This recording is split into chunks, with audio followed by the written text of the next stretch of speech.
This is LCC Radio, WLNZ 89.7 here in Lansing, Michigan. You're listening to Lansing Online News Radio with Bonnie and Bill. It's more like the TB ward from the old days, however, between the guests that we have this evening. Bill is ailing with one virus or another. Todd Heywood, who, along with his friend and colleague Brennan Hattaway, are our first guests. He's not doing so hot either. You are, but you have to be in great shape by tonight because you're headed to rehearsal, yes, both of you. Yes. Uh-huh. And this is for Bengal Tiger at the Baghdad Zoo, which is going to be playing at Peppermint Creek. That's right, over at the Curry Street Theater. Curry Street Theater is located where? It's right next to North Elementary School on Miller Road. I didn't even know where it was until I had to go there the first time. What is that? South as you can go and be in Lansing, isn't it? Well, the other side of the streets. It's basically in Holt. It's basically in Holt. Almost a Holt, yeah. Yes, or you can go to Sam's Club right after. It's probably Yes. there. Yes, exactly. Or Menards, or WILX TV. It's in that vicinity. Yes. But tell us a little bit about the play. This is a very dramatic and important play. I think so. It's ambitious to tackle it, isn't it? I'll let Brennan talk a little bit. All right. Oh yeah. I mean, it's a fantastic play. It's about the war in Iraq. It's set in 2003, and it follows the lives of these Marines, these U.S. soldiers, and an Iraqi translator, and this Bengal Tiger who's kind of watching it all unfold. And so we all read those stories at the time about the starving animals at the Baghdad Zoo. And so who plays the tiger? Jeff Berger plays that. And that's a part that was once played by Robin Williams, right? That's right, Yes. on Broadway. Ah, wow. So that's going to be quite dramatic. So now when does this play open? We opened Thursday night at 8 p.m., run Thursday, Friday, and Saturday at 8, Sunday at 2, and next weekend, Thursday, Friday, Saturday at 8, and Sunday at 2. And our friend Todd Heywood, as I was posting the other day, was suggesting that he does evil so well. So he's playing Uday Hussein, and I want to know where that comes from within you, Todd. So I don't ever question it. I just let it come to the surface and let it be what it shall be. I think the real trick in playing evil is not playing evil. It's playing the human. Errant the banality of evil? Well, there's a humanity even in the most vile of people. Oh. And what is it in this case? I think for Uday, it was family and country, and that serving and loving those two things drove him to all of the bizarre, insane, very sick things that he did. Very interesting. Who wrote the play? A guy named Rajiv Joseph. And does he have background in that area? I mean, does he come from that culture? Do we know much about him? I don't know. Have you had a I chance to look up? believe that he's Iraqi, but I'm not 100% sure. But And now who's the director here? Tell me a little bit about what Peppermint Creek's role is in they're now at this Curry Center for this season. Miller Performing Arts Center, yes. It's directed by Michael Hayes. Yes. It's been a fantastic experience so far. Definitely just making it so real. We've had a lot of consultants come in and help us out. Some native people from Iraq, some people with prior military experience. Really just kind of make this real as possible. I used to work props years ago, and I took a look at some of the things that are on set with you, and I'm glad I didn't have to try to find those. I noticed that Todd was busy hunting the other day for replica AK-47s, so there's quite a... AR-15s. AR-15s. Let's not mistake the Americans and Soviet-made weapons, shall we? We have the more expensive ones. I see. That's Those were right. the Kalashnikovs? The AK-47s were the Kalashnikovs, yes. So tell us a little bit about your role. What does Uday do in this? Well, Uday is, I think, sort of the tempter for Brennan's character, Musa. Yes. I'm the one who sort of pulls him off of the beaten path and sets him on a path of his own. And what is Musa? What is his role in this production? Musa is just this guy who is really struggling with his identity. He plays an Iraqi translator for the U.S. military. And so he's really caught between who he was, who he is, and who he wants to be. I can't think of a more thankless job than to be the Iraqi translator for the Americans. Wow. Called a death watch. Whoa. Yeah, so much. Yeah, and that's a lot of the research and the people coming in and helping us out with this whole process. Yeah, really just bringing to light the danger and what kind of life that would be being a translator for the U.S. Army or the U.S. Marines. Uday does an awesome job of pushing him in a certain direction. So. Go, excellent. So we're going to be this week and next down at the Curry Theater, and I know that you guys have to run quickly to a technical rehearsal tonight because Yes. this is goes late into the night to work out all the technical details. But what else should we know about this play? What else is the reason that? Don't bring the kids. The F-bomb is dropped at least 10 times by my character just in this first scene. So, good. Which A would play be, after my own heart. which would fit the time.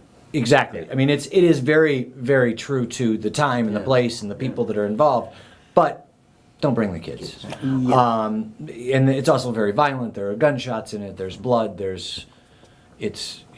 But do come see the show. Bring your It's significant intellectually stimulating. It is. Looks at the war from a variety of different perspectives. I think really the most interesting part of it for me, because I read the script and went, wow, I want to do this show. Yeah. And I think one of the most amazing parts about this script is that it gets you to ask really ultimately the question of, if there is a God, how does he or she allow these horrible, horrendous things that happen to happen around us? And I think different people will differ on the answer to that. But it's been really interesting to sort of play with that construct with this script. And I think the show comes at a good time, too. I mean, the Right. entire Middle East is just Yeah. at war. So Yeah. Yeah, absolutely. Maybe we need to think about these things. Some things have never ended. and What did we accomplish with war? we made it worse. Looks like it. Yeah. Possibly. The existential question, the burning question of my life, Albert Camus, right? I'm one of those. I come from the, sort of the almost beatnik, almost hippie generation, right? And Albert Camus said, if there is no God, right, who can say that it is better to nurse lepers than to burn Jews? So those are the kinds of questions we're going to be pondering. Exactly. At Bengal Hopefully. Tiger at the Baghdad Zoo. Exactly. How do the Bengal Tigers get all these cool roles? I mean, they get movies. It's favoritism played towards the Bengal Tigers. It In the really zoo, is. They must be Life of Top Pi? Kitty or something. Yeah, I know. The Sumatra Tigers are very upset about it. Okay. I do anticipate a picket from the Sumatra Tigers. Tony the Tiger is Yeah, pretty Tony's on ticked his way off. from Battle Creek. Now, I don't know you, Brennan. Tell me a little bit about other roles you've had. This is my fifth show that I've done at Peppermint Creek. Oh. My fourth time on stage with them. I try and just soak up as much theater in Lansing as I possibly can. So, Is it a good place to do that? it's a fantastic place to do that. Softball question. Fantastic place to do that. Recently I've done White Christmas in the Heights. That was really well received. As much as I can do in Lansing, that's where I'm at. Oh, that's great. That's great. Now, people who want to know showtimes and prices and all those kinds of things can go to the article in Lansing Online News. There's also a brief video, a YouTube video there with the Tiger. Yep. Okay, who's doing a bit of promo. And then we also have on there pictures of Todd looking like Uday. And boy, he does He look does. fierce. That's why I said he's growing into that role. It's kind of worrisome, yes, indeed. Well, thank you very much. Now that kicks off Thursday night, and At 8 o'clock. at 8 o'clock out at the theater on Miller Road. And those tickets are still available. Yes, they are, but I would encourage folks to to reserve their tickets now. The theater is fairly small. Do you know what the seating is? Buddy asked me this earlier. I don't know exactly what the seating is. I do know that normally they have more seats that are going to be unavailable because we've taken up the playing space. Oh, So yeah. the whole theater has kind of been turned into Iraq. So it's a little bit of a Gwar concert with the blood. It's a little bit. Yeah, and we're going to be right in your face. And so, yeah, definitely peppermintcreek.org. You can grab your tickets. There's also, I think, a phone number that you can call to order them as well. Yeah. So The box office is both ways there. yes, so that's great. definitely do that ASAP. Wonderful. So I encourage everybody to take a look this weekend, and if they're going to miss it this weekend, it's still on next week. That's right. Yep. Thank you very much. Great to see you. Thank you. Good luck Thanks. tonight. Yes, thank you. Talk tech. We're going to switch gears now and talk to my friend and longtime, I'm going to have to move a mic in front of him too, or we'll never hear him. Terry Link and I go way back to the Green Party of 2000. I ran for Congress and you ran for Victor Township Board of Trustees, wasn't that? You're back running again. Real close. And you are going to be running this time for the Michigan State University Board of Trustees. I am indeed, Bonnie. And you are a Michigan State University person. You retired from Michigan State. You were there with the library for many years. You did EcoFoot. You did all sorts of things. That sort of gives you an insider perspective. What are the issues that you think the Board of Trustees are going to be grappling with over the next few years? Well, there's certainly the student debt is a huge issue on the minds of a lot of the population. Yeah. And it's growing not just at Michigan State but at other places. And part of it's not an easy answer, especially because we've had 2 to 3 decades of reduction in state aid to education, not just K-12 but higher education. And so until we get some of that funding back, we're never going to get to the place where we were when you and I went to college. Education when you and I went to college is nowhere near like it is now. So I mean, You say there's that. until. Do you mean unless? Are we ever going to get that funding back? Well, I think anything is possible. I do a blog called Possibilitator because I believe part of what education is about is to help us think about possibilities. The world changes fast. Yeah. We need to be able to think on our feet. What we know today might be determined to be wrong and an error 10 years from now. So education is about adapting to how the world changes as quickly as it does, and it seems to change. Terry, am I in the ballpark saying that at one time MSU was 80% state funded and it's around 20 or even lower now? I think I heard Dr. Simon say 25% recently. I think it was well over 50 when I came in 1982. I don't think it ever got as high as 80, did it? I don't know if I'm it not did. sure. I I was just trying to see how close that was to a fact. 80 seems a bit high. It did to me, because one of the things I had heard was that John Hanna had sort of been of the mindset that if you build it, the funding will come. That's sort of like Field of Dreams. Well, But but you the have to funding realize. didn't fully come ever to But fulfill that if dream. you understand from his era, he comes in World War II, the end of World Right. War II, we had the GIs, and so he was building at the federal government. The economy was expanding. It was the Ozzie and Harriet days, where everybody was doing pretty well, unless you were a person of color, of course. But Or female. But I mean, look, we can't undo the history. But I think so. The answer to your question is, will we get there? I don't know. The other part is that we have to control cost, and the question becomes, how do we control cost? And I have some rather radical ideas, some of which I've been trying to share for many years on campus and haven't gone anywhere. One is we continue to build the footprint of the university. The scheme of things is we add 1 million square foot every 10 years. Is that So when you right? add 1 million square feet and you have to heat it and cool it and plug in all the stuff you plug in, that costs money. So I would suggest that, number one, we slow that footprint. I mean, if we live on a finite planet, universities can't be exempt from the laws of thermodynamics. And so we need to constrain that growth as one way to control some cost.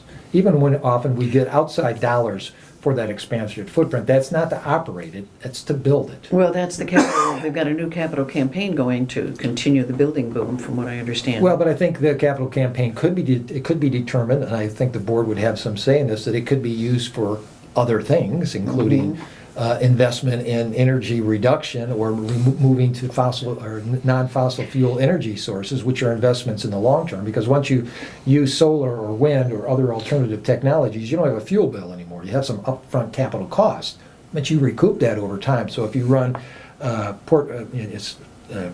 you run the numbers out over 10, 20, 30 years, it gets better and better and better and better. And so the long-term thinking, I was director and started the Office of Campus Sustainability. Yes. And, sustainability, if nothing else, is about long-term thinking and long-term planning. And the university's done a lot of good stuff in those areas in the last 10 But or we still 15 have the years. only coal-fired power plant still in the Big Ten, is that right? I don't know if it's the only one, but I mean, two things in defense of that power plant. One, they're primarily using natural gas now anyway, partly because the markets fracking. are such. So that allows us to drop the CO2 numbers significantly when you switch off the fuels. They're also adding And up more the fracking at other, the same other time. biomasses. And then the other thing is it's a cogenerating power plant. So unlike most power plants where, runs at about 33% efficiency, ours run at 65% efficiency. They've taken a recent look, however, at a lot of those natural gas figures, and they're not holding up to be as optimistic as they once were. I mean, the natural gas isn't turning out to be that much cleaner. it turns Well, out. like any technology, you have to do it from cradle to cradle. So, if you're spending more energy to get the fuel out of the ground in the first place, and Right. you put in all the externalities into that, then it looks different, of course. Yeah. Every time we build a new technology, even solar technologies, there's a footprint to that. Has MSU, from your experience, building a footprint in alternative energy or not? I don't. Yeah, the most recent building they completed, other than the art museum, was the nursing building, and they used geothermal for the first time on that to heat and cool. And they're adding solar when they can in new projects. They're doing a lot more on conservation. They're doing a huge effort on what's called recommissioning. Buildings are designed to operate in a certain way, but people got lazy or they didn't put the resources into fine-tuning them. When they go back and look at fine-tuning all the systems to be at where they should be at spec, they can get a 30% reduction. So they're doing a lot of good stuff, and they're putting a lot of good resources in it, and some of the people I highly admire. But I still think if you're going to grow the footprint, you're kind of defeating that. And sometimes we grow Yeah. the footprint by just what we're doing with computing. Now, part of it is, shouldn't we be doing more online or hybrid and online classes? I mean, if we look at the flipped classroom ideas, where the students just show up in order to have interactive discussions, and a lot of the learning is taking place elsewhere, back in the dorm rooms, online, doesn't that save us some building costs? Well, I don't know that we already have a physical footprint, a Yes. heritage, if you will. Right. My suggestion would be that we optimize the use of that. Exactly. Which could include doing some things more with computing, but again, computing has some downsides, and there's social aspects too. If we only look at the environmental without looking at the social fabric or the economics of it, I mean, that's what sustainability is. It's about looking at all of these three things together. And the fourth edition, in my view, of sustainability is who decides how to balance those things. And, one of the things of the Green Movement, one of the reasons I'm running as a Green Party candidate, is that their 10 core values include something called grassroots democracy. Yes. That decision-making has to be made by the people whose lives are affected. And part of our political system is that doesn't happen. I mean, it's the people that get chosen to run for the Republican and Democratic positions for the state boards, like the State Board of Education and the three universities, are selected at a convention, and they are pre-picked generally by people in the leadership of the party, and it's very hard, if next to impossible, to win that. So, I mean, it's... One person has won it, right? As You an mean independent. As an independent? An MSU trustee. I'm trying to think of her name. It's back in late 70s. I don't One even know who person. that- Oh. I don't know who that is, so... This is LCC And Radio, I- WLNZ 89.7 here in Lansing, Michigan. We're talking with Terry Link, who is running for the MSU Board of Trustees. And we would like to say, in honor of the Fairness Doctrine, that we'd love to have other trustees, people running for that board, to come on the show and give us an opportunity to hear their views. What do you think the failings of the board have been? Or do you think the board is doing a good job now? Why do you want to run? What do you think you would change?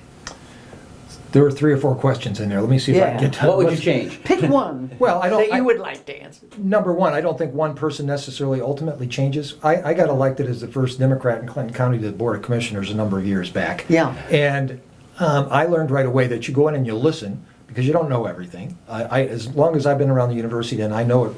I think I know it way better than anybody else who's running, but there's still elements that I don't know. I met with the union leadership recently to hear their issues, and I've just been starting this listening campaign on campus this week, where I'm going into the residence hall cafeterias, putting up a sign and say, come and talk to me. What's your issue? Because I don't know everything. So one of the things I would bring is an approach that listens more. I do have a platform on my website, www.gogreengolink.org, that's got 32 recommendations, and I won't run through all 32 of those. But one of them is that staff currently at the university, not faculty, but staff is not represented in governance whatsoever. Yeah. So they're excluded from any decision-making apparatus whatsoever. And I would say that's got to go. So I would raise that issue. Another issue, I told you about the building footprint. I wouldn't have us build anymore. Another is that I think there should be a cap on salaries. That's going to blow a lot of minds. I'm recommending that we begin a discussion that talks about a wage ratio. So, and I propose to get the conversation bottom? started, top to bottom, so that the top couldn't make more than, let's say, 15 times the amount of the person at the bottom. So at the top, we want to get the top more, we got to get the bottom more too. If you look at the history of salaries at the high end on campus, they've really grown as you add layers of administration, as you add endowed professors, as you try to woo big names to campus, you start paying a lot of money. And so that's where some of the costs can be controlled. I remember when you tried to, when there were cutbacks being proposed, that you tried to get faculty to agree to put part of their money back from raises back into the pot in order to try to retain more positions. I did make a proposal, I had forgotten about that, to Yeah. freeze, the faculty would freeze their salaries rather than let staff be let loose. Right. Back when we were in some crunches. And I Yeah. think that, actually Those bringing are the kinds of strategies that I think really would bring a breath of fresh air to some of the decision making. Right. And, We don't even see those on the table. Yeah, and I have just, I have other things. I think we should divest from fossil fuels like yesterday, and I've been raising this to the board for a long time, and we should reinvest. So if you take money out of a pot, you got to put that money somewhere, right? So one of the things I've been arguing about for at least 15 years, sometimes in front of the board,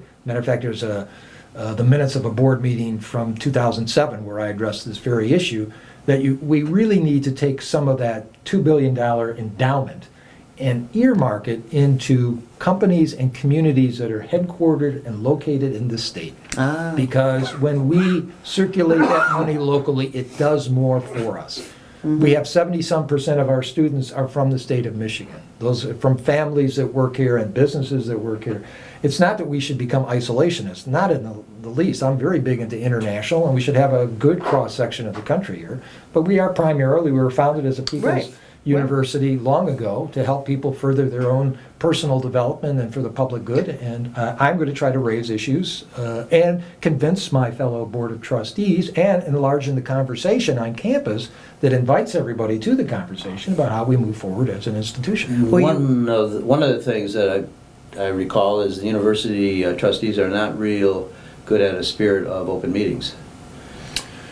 I mean, they sort of redefine what an open meeting is. This is a problem, as I understand, across the state. University of Oh, Michigan absolutely. recently got so. But I have some ideas because I've been asked about that. I'm filling out these forms, and I think I just got one from the Free Press and Gannett. And one of the questions they ask are about transparency. So one of the things we did, for example, when I was Clinton County Commissioner, noted that I get as a commissioner, I obviously have the agenda before I get to the meeting, but I also get all the documents that I'm going to Right. look at before that. Right. So we made it a public policy.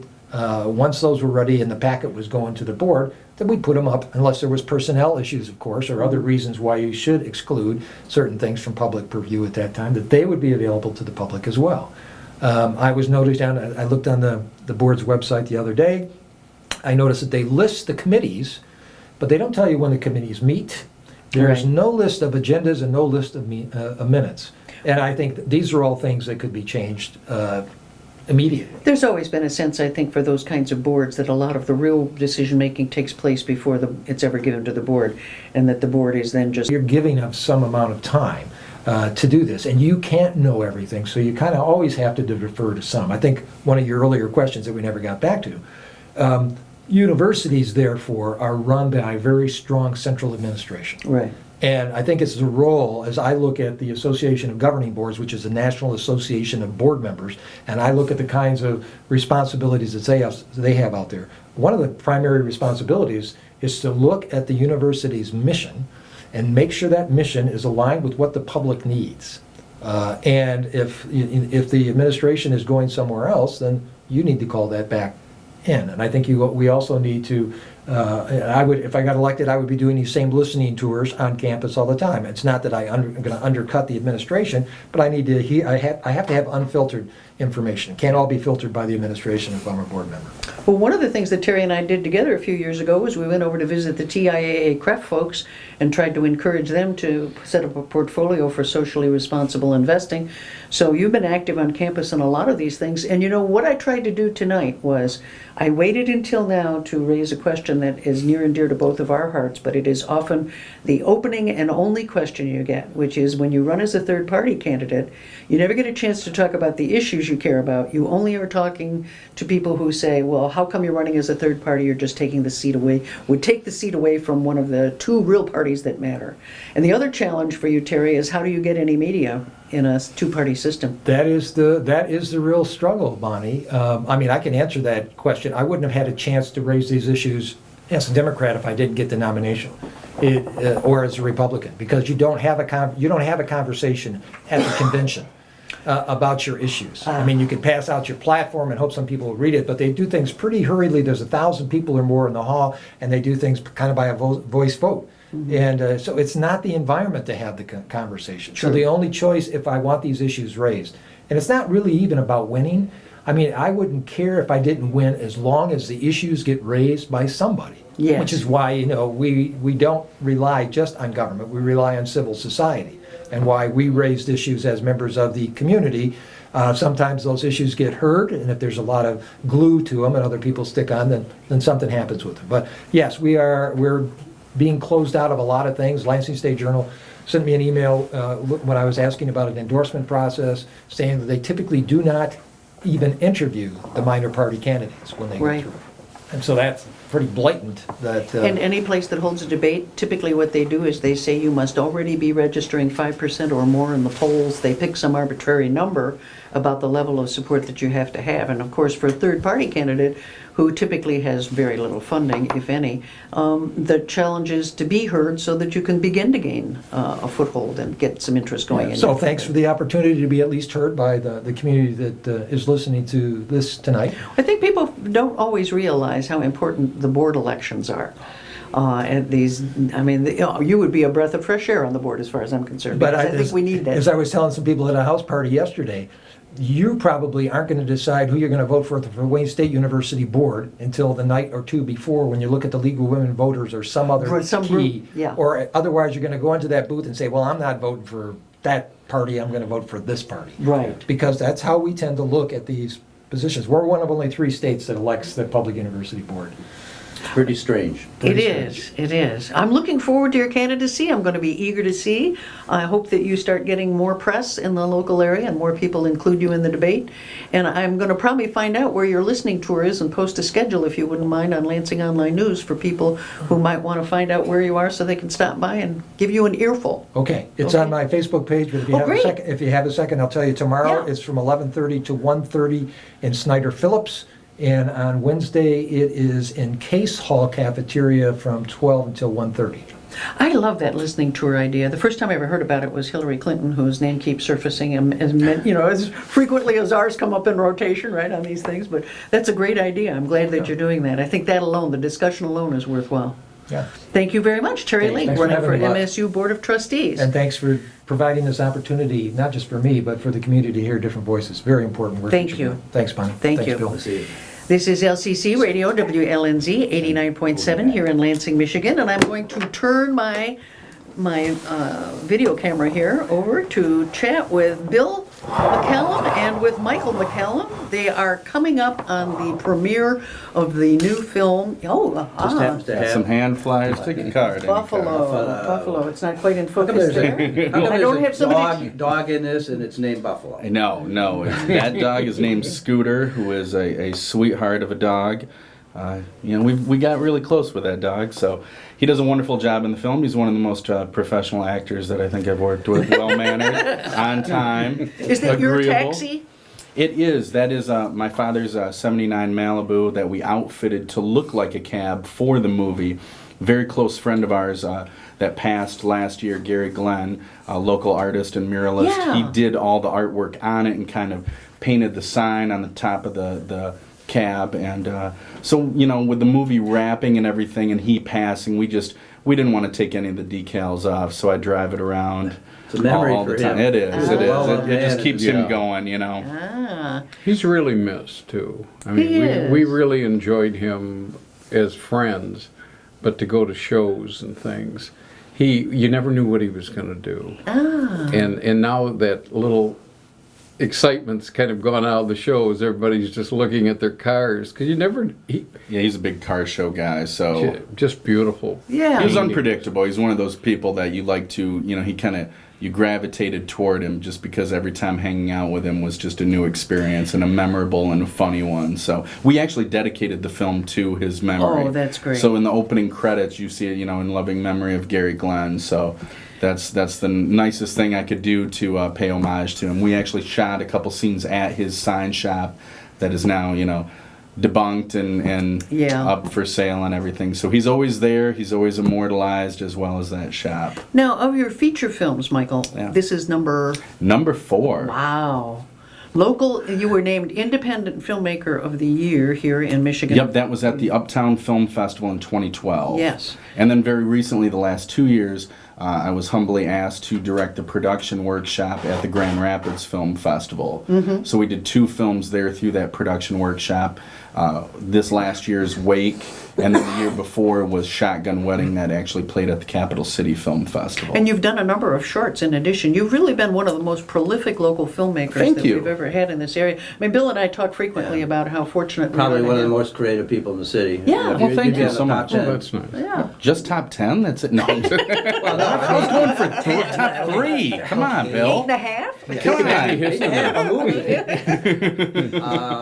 What is this, a road trip? It is a road trip film, yes, yes. And That where was- do you go? Well, the movie is about my father's character, Roger. He's diagnosed with a terminally ill disease at the beginning of the film and finds out a short period of time later that his ex-wife died in a car accident. So he takes his dog, Scooter, his only friend, and tells his boss he has a fair in Detroit. And he takes the cab and decides to attend the funeral with the hopes of getting reacquainted with his estranged son that he hasn't seen over 30 years. So, in that Who he's trailer... actually never seen. Yeah, I mean, he saw him when he was very young, but Wow. So he Yeah. has no relationship at all with his son. completely. Well, does he know much about the son's life, or is he going in cold? In cold. Whoa.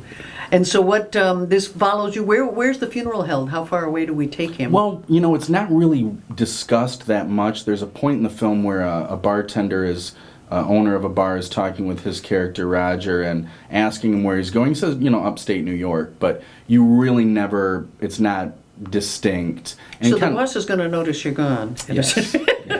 You get that from the Yeah. trailer, too. Oh, you'll see that. If you go to buffalothemovie.com or celebrationcinema.com, where tickets are on sale, you can see the trailer there, and it kind of hints at the boss not being very pleased with his Overly thrilled about your adventure. with his disappearance. So do people Whoops. try to hail you when you're driving around? It's happened. That's right. Michael's out later than I am. I've got to the point where news, Yeah. I'm gone. And That's late too. Yeah.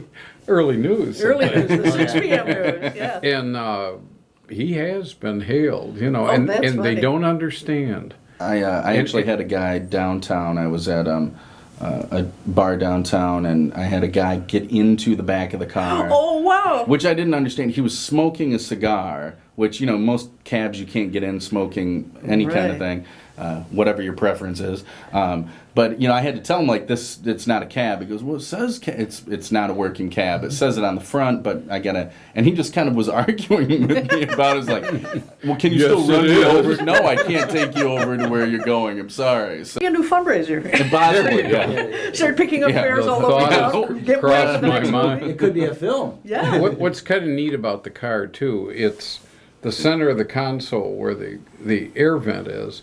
I took that out, and the meter with the flag out of a New York cab A real one. Yeah. fits right in So I there, like to and it do looks that. like it's all built right in. There's times too, I think, I've done it with Fairview Street, but there's certain things with this film as well. It's present day, but, the cab is a 79 Malibu. We put this old New York style cab meter in it. So it's kind of eclectic, it's kind of nostalgic, his character and where, you know, what he's driving, and it doesn't have to be. I just thought like the new cabs are just very boring, just the vans and stuff. They just you see cars parked and there's no character to them. So Yeah. and I give Speaking of him the credit of Gary raising me made the that car way. look like it was worn, and then We've seen it. Yeah. Yeah, we've seen Then Michigan has worn it on its own. The winners. Yeah. There's some spots. The thing I love about this film and many of your films is that a collaboration between father and son is not that common. you No, know? And it's no. a really Oh, great thing to see. All the time. And so, how do you guys work together? How did this happen? Yeah, we'll take it. Go ahead. Well, I have a lot of my friends that go, "How can you let your kid tell you what to do?" Jeez. You know, and a lot of my friends are blue collar guys.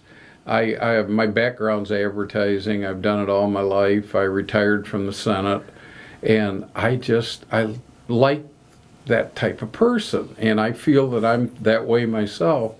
And they just, you know, my kid couldn't tell me, Oh, you know. yeah. And I respect what he's doing. I mean, I've done enough advertising and done enough back of the camera stuff. This kid knows what he's doing. Yes, yes. And I just get on the set and he guides me. I don't feel I act well. And he just comes in and there's no pressure on the set, which I like. Because I've been on them where are you going? You know, that type of thing. And he's very calm. It's very relaxed. He doesn't have any tryouts. Yeah, I don't do auditions, so I just like to, you know, this movie in particular, I had been co-teaching a bunch of acting for the camera classes in Grand Rapids a few years ago. So I just hand-selected certain people in it. There's 6 actors through that process that it was the best audition for me. I worked with them intimately, did scene work with them, gave them, you know, pointers with a fellow teacher on auditioning and cold reading and scene work, and then I just hand selected some of them for it and kind of, you know, we worked the story out together. I had originally just wanted to do a road trip type film with him as the lead, and you know, firstly, thank you for watching it. You know, you were one of the only people that has gotten to see it before it's come out. I didn't get to see it because I got the link too late to be able to watch it. Well, you will see it. Yes. You have it. So, you know, being able to go through that story process with him and kind of cultivate a story that would be appropriate for him. Had a really great time working with him in the past on Fairview Street and Handlebar and other projects. Yeah. But it was like he needed to do a lead character. It needs to be him. I'm not in the film at all. You know, just directing and co-writing and producing and co-editing. But it was cool. We just worked the story out together and then kind of took some elements from his actual life to fill in certain spots in it.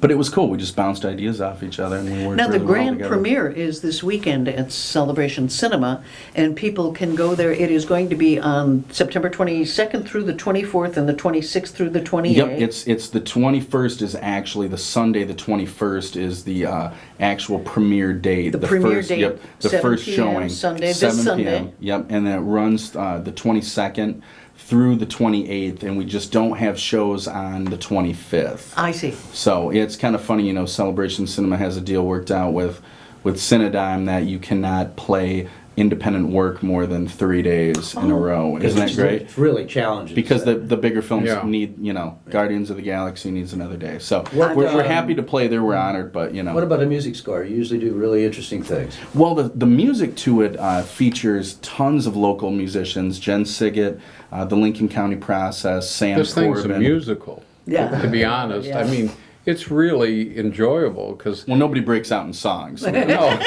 but I was laying on the couch just listening to him in the Yeah. other room, and I'm thinking this is really enjoyable Yeah. to listen to it. Well, and then Jen Siggett did a bunch of scoring pieces throughout. You did a nice music video for her, yep, too. Yep, one thing that is actually playing along with another music video that I did for Graham Lindsay, who also has songs in Buffalo.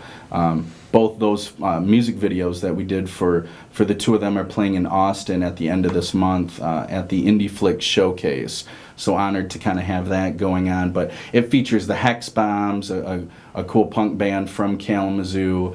Billy Cook and Graham Lindsay are the only kind of out-of-state artists, but everybody else. The Amity Front was a Michigan-based band. Eric Allen, who's the lead singer, is coming all the way from Detroit to play at Moriarty's Pub the night of the 21st. That's where we're doing our after party with great. special guest Jen Siggett. So it's going to be a great, and throughout the week too, I've set up some shows, musical shows at different bars that I like to attend. So Should people go to rebelpictures.com to learn all the details? yep, they can go to buffalothemovie.com, rebelpictures.net. Look us up on Facebook as well. You can get all the info there on. We have an event page set up on Facebook that has all the information on what bars we're going to, what nights, what musicians are going to be playing. But, Stober's, Midtown Brewing Company, and then back at Moriarty's. So In closing, I'd like to ask one question. I was very happy to see you use Kickstarter. Yes. At least it puts some money in the pot. May not fund all of the production, but at least it helps with fundraising. That is a good opportunity, isn't it, for I someone think it's in a your great opportunity, and it also, on top of it, not just the money that puts a little bit in the coffers, but it helps get the word out. It Yes. helps create a buzz. Yes. We had a number of people, not just people we know locally or in the state, but people out of state that I've never met before. It's a that little have donated. nerve-wracking, though. Yes, it's very 'Cause stressful. It is. if you don't make it, you don't. You don't get it. You don't- Some I of mean, you us- could be $3 short and go. And if they catch done. you putting those $3 in the pot, they cancel everything forever. Yep.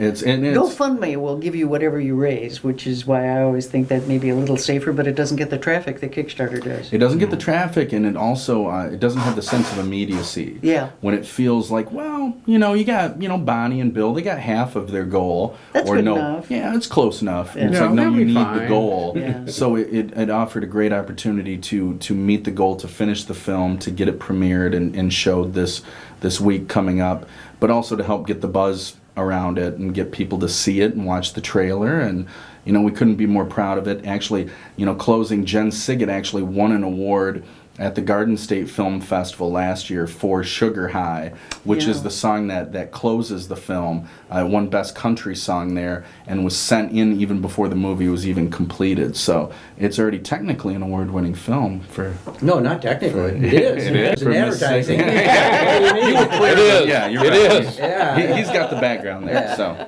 And the dog is so sweet. Oh, That's all I'm going to tell you. Hey, let me tell you. I We mean, talk about him. We Yeah, really he's a miss him, sweetheart. and we Yeah. can't see him. Things have happened, and she's moved away with him. Can't Skype with this You dog, know. huh? Yeah. But that's what we all go to on Facebook, isn't it? It's the dog video. So, so from there it goes to film festivals. Yep. So From- we're going to see what happens with that. That's a whole circuit that takes place afterwards. The launch is this Sunday at Celebration Cinema. It's going to play for the following week. Check times and availabilities out there. Pre-order This is tickets because it wonderful. will sell out that opening I'll bet it night. will. I bet So- it will. And there's keep in mind, folks, that there's also those after parties around at various bars through the week. So you know what? It's going to be a Yes. lot of fun. Great local musicians playing that we're all affiliated with.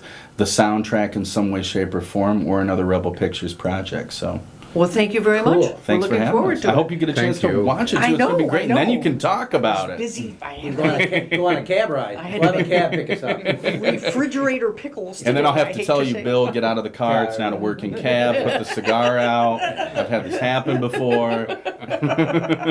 Thank you I'll very get rid much. of that cold you, guys. for We'll see you on Sunday. Thanks very you. much. Thank Take We're care. going to switch gears now. This is LCC Gears. Radio, yes, a little bit on there, pun intended. This is LCC Radio, WLNZ 89.7 here in Lansing, Michigan, and we're going to switch gears now, and we're going to be talking about the Michigan Flyer. As soon as Bill recovers here, I'm hoping that he will introduce I think our I need to next take guest. the Michigan Flyer to Detroit and go somewhere warm already. Odile Norton, who has been a long time employee. How long have you been working with the Michigan Flyer? We created it in November of 2006. We worked on it for Almost about 9 years. We worked 8 about years. a year and a half prior to that. One of my favorite entrepreneurial ventures here, because my challenge has always been that it is that I really appreciate the way I love buses. I mean, there aren't very many people that just say automatically they love buses, but I think this was a wonderful idea. You have Wi-Fi on the bus. I can relax. I remember the last trip I took, I went to Nashville and I got on the Michigan Flyer and I was able to do a lot of work on my laptop. Wonderful scenery out the window. Just a delightful trip. No stress. No, it's great. thank And I you mean, I for can't so imagine much. why anybody would want to drive to Detroit or even take the short hop to Detroit because the bus is so much fun and it's greener. Absolutely. Thank you so much for riding with us. Yeah. We really appreciate it, and it clearly has been a favorite because every year we keep increasing our ridership. And we started in 2006 with 30 or 40 passengers a day. And our latest numbers show that we're somewhere between 500 and 530 per day. Wow. Now That's pretty good growth. now that's Ann Arbor and East Lansing combined. Yeah. So we have fortunately been very surprised of the ridership numbers between here and Ann Arbor. And Oh, Ann people Arbor going to back East and Lansing. forth Constantly. just to there We rather drop them right downtown. We drop them right downtown at the Blake Transit Center, Ah. and this, this is a very positive byproduct that we didn't expect, because we didn't realize that students take classes at both universities. No one really threw didn't know that that. at us. And, Wow. faculty members are teaching on both campuses. Oh, So we have 20 or 25 daily riders between Really? Ann Arbor and East Lansing. So yes, the fare from Ann Arbor to the airport is half because the distance is only 29 miles. But we have enough riders between here and Ann Arbor that makes up exactly the difference. So the marriage between the two communities has been far, far more homogeneous than we've ever expected. So it really is the green, and we would argue the safest way to be on the road, especially during our winters. absolutely. And I don't want any more white knuckle trips trying to get to places, and that's just wonderful And to you've be. got an on-time rate that's pretty high, don't you? 98.9. It's pretty high. Wow. But we're removing a lot of vehicles from the highway. That was our number one Yeah. objective to begin with. And we also have a lot of travelers that do this to make an environmental statement. Right. But in both communities, in both East Lansing and Ann Arbor. And I have always traveled to my family's, my hometown back in Haifa, and it was a 38-hour long Yeah. ordeal. So to come back from an international trip and get on the road for an hour and 40 minutes back here wasn't the safe thing to do. No. Yeah, plus you have to catch a commuter bus to the lot. Right. Because no one can afford to park in close Right. proximity, and then Delta is now $21 per day at the McNamara terminal, and the outlots are about $10 a day. $10, yeah. But obviously, we feel that it's a very good service, and the public has just been fantastic in terms of grassroots support. We haven't had always the institutional support, as you well know, in town, but we have had grassroots support that is just unprecedented and just heartwarming. We have. Well, the trip that I was talking about to Nashville was when I was going down there to the climate project where Al Gore picked 1,000 people that year to train yes. and I did a little video on the Michigan Flyer and talked about how I was getting off on a greener foot, being able to use your facility to go down there. How many motor coaches do you have now?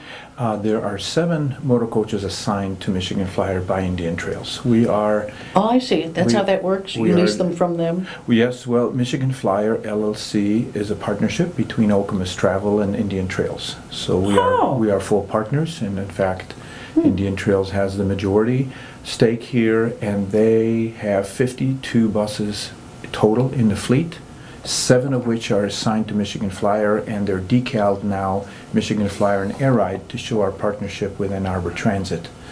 Ah, So we are, we've been very fortunate that Ann Arbor Transit insisted on partnering with us rather than operating their own buses. They've been trying, they're members of their board for years, wanted service to the airport, and wanted to operate their own buses to and from Detroit Metro Airport. And we, with some other board members, convinced them that we can do it at a much more economical. They wouldn't have to raise a millage. They wouldn't have to create a millage. Initially, they wanted to create a millage for $1.3 million. And we proved to them that we would be half, and it turned out that we are now fully funded to and from Ann Arbor, 100% fare box recovery. So it really, there is no burden on the taxpayer anywhere. We got our Privatization works in this case. Well, one of the things we've seen is that it is a challenge nowadays for airports to be able to keep themselves funded. I mean, they end up being sort of very expensive entities for someone along the line. And I know there's been a concern that the Michigan Flyer eats into the revenues that the capital area regional airport receives. So that's there's been tensions there. Yeah. How is that working out these days? Well, I think you're extremely well informed on this, so I'm very pleased, and I want to tell you that there is a problem nationally with airports funding. Yeah. And I've talked to Debbie Stabenow about this, that when she was here at the legislature, they pushed for the airports to be funded through fees rather than through the legislature. And that created a strong burden on the airports to demand from their, what they call their land side, their parking revenues, their concessionaire revenue. At Detroit Airport, it's almost 50% of their operating budget. Really? Yeah. So the pressure's on to charge you $3.50 for a bottle of water and $8 for a hamburger and $21 at parking, and to put pressure to eliminate public transportation because of the perception that public transportation will dig into the revenue which they are dependent on, which was really not their fault. It was a legislative creation to say fees and not taxes. The airlines have pushed back on landing fees. They said, don't push any more fees on us, push it from landside. On the rental cars, on the hotel shuttles, we don't want any more fees. So that's the conflict nationally that you hit the nail on the head on. And how are we doing with that? Well, I try to point out to first to the Detroit airport that they have 100,000 passengers per day. It's the 9th largest airport in the country. 50,000 of those folks start their trip at Detroit Metro Airport to Nashville or to Beijing or to wherever. The other half are just making connections in our state. Yeah. So the 50,000 people that start their trip in Detroit, we represent 1%. Right. 500. Yeah. So clearly, we're the last state in the union in terms of public transportation. We have no trains to our airport. We have no transits to our airport. We don't, do we? We really don't. We are, we were the auto manufacturer state. Virg Bonero himself once told me he can't support our bus because he supports the auto industry, which is ridiculous. We have many countries like Germany and Korea and Japan that have a very viable auto industry and tremendous public transportation. It's not one or the other. So for whatever reason, we're way behind, 40 years behind Europe, and we're one of the states that just have the least amount of public transportation per capita, 10 million people in our state. And we have only one bus a day going up and down 127, one bus.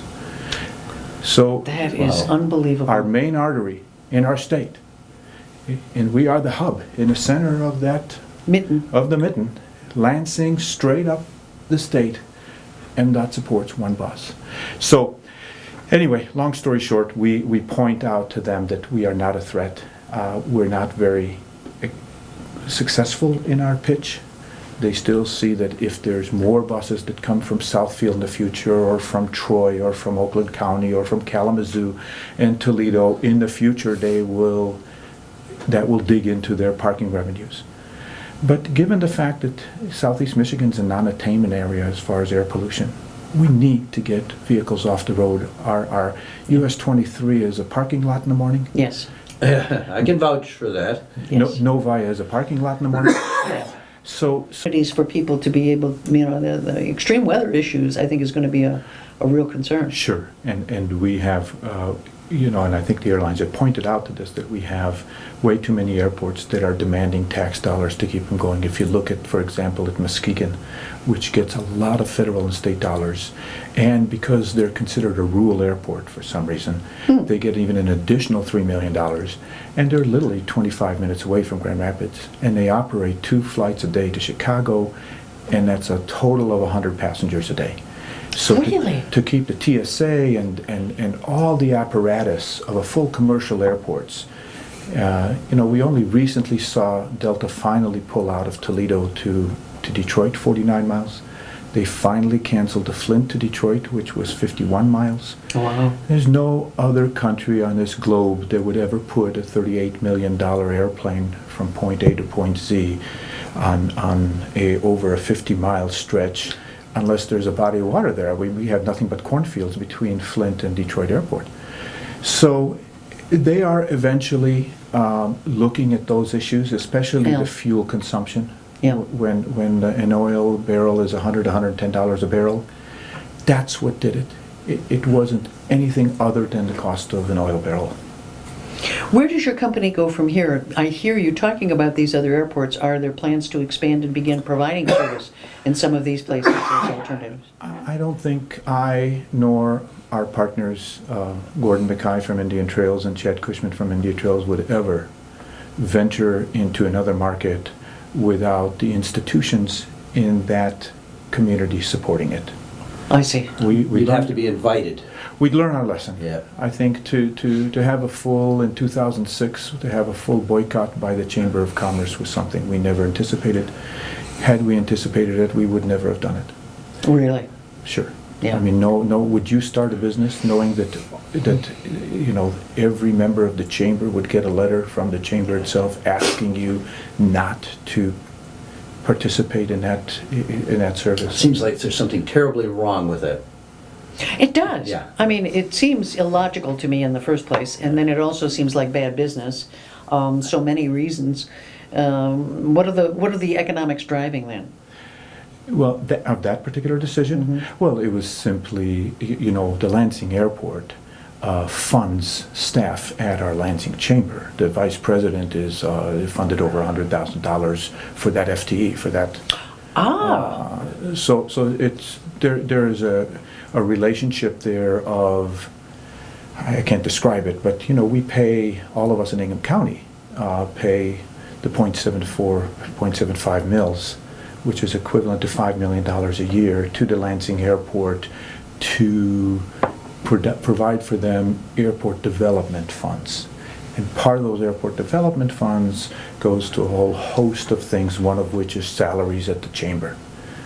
So you really can't expect the chamber to be unbiased when the staff is being funded by the airport.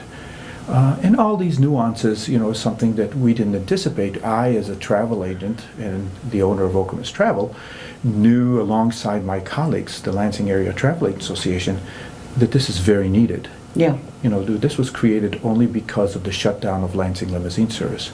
Yeah. The owner of Lansing Limousine Service passed away abruptly in 2002. We were without anything until 2006. So there was a huge vacuum. Right. All of us as travel agents knew of the need, but we didn't anticipate the Lansing Airport seeking our demise with such fury. David back and then. Goliath. I got caught once in Detroit because of no flight back here, mechanical problems canceled. Sure. Had to hire a limo down there in order to be able to get home because it's not as easy as it once was. I think the sort of the Cadillac era of air travel, where if there was a problem, you were treated with sort of royal treatment. It's no longer the case. It's And with our weather, yeah. this past winter when we were colder than the North Pole on January 5th, 6th, Yes. and 7th, we were there were no flights between Detroit and Lansing during those days. Wow. So we were the only ones operating, but it was slow going. It took us sometimes 2.5 hours, 3 hours to get back, but people were very grateful that they were able to come back with us. Well, thank you so much for coming in and explaining, because I'm very appreciative, and I think our audience has been educated quite a bit on the role of the Michigan Flyer in our local economy and in our overall future. Thank you very much. Well, thank you so much for having me, and I appreciate you, your nice hospitality. This is Lansing Online News, and we are here at LCC Radio, which is WLNZ 89.7 here in Lansing, Michigan. We're looking forward to seeing you every Monday night at 7 p.m., and so make sure to tune in next Monday night when we will be talking with the people of Willow Tree, and we're going to be talking about birthing. And so any questions that you want answered, make sure to get in touch with me. You can always find us on our Facebook page. We will see you next Monday night at 7. Thank you very much for tuning in.